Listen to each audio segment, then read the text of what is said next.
अस्सलाम वालेकुम। मैं डॉक्टर आमिर। इस वीडियो में मैं आपको गुर्दे की पथरी के बारे में बताऊंगा कि पथरी बनने की वजूहात क्या हैं, इसकी अलामात क्या हैं और इस मर्ज़ की तशख़ीस कैसे मुमकिन है और इसके इलाज के बारे में बताया जाएगा। बीमारी होने की सूरत में इसमें क्या क्या एहतियात करनी चाहिए ये भी बताया जाएगा। दोस्तों, तकरीबन हर इंसान जानता है कि जिस्म में दो गुर्दे पाए जाते हैं जो कि पेट के निचले हिस्से में दाएं और बाएं जानिब मौजूद होते हैं। सवाल ये है कि गुर्दे में पथरी क्यों और कैसे बनती है। गुर्दों का काम खून से फाजल मादों को खारिज करना है।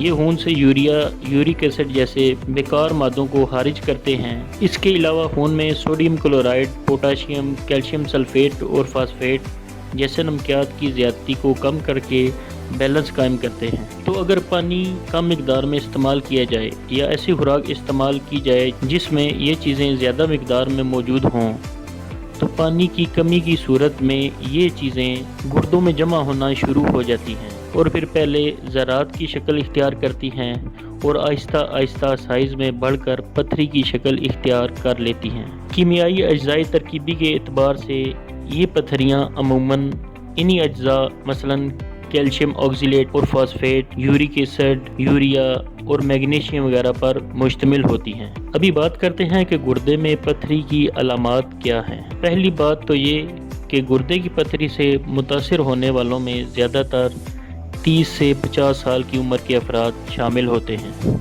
गुर्दे की पथरी के 75% यानी 75% से ज़्यादा केसों में इसकी सबसे बड़ी और पहली अलामत दर्द है। ये दर्द बहुत शदीद किस्म का होता है।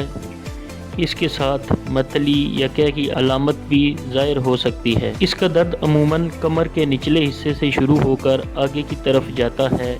शदीद दर्द और क्या के साथ चक्कर भी आ सकते हैं। इसके अलावा पेशाब में खून और पी पाने की शिकायत भी हो सकती है।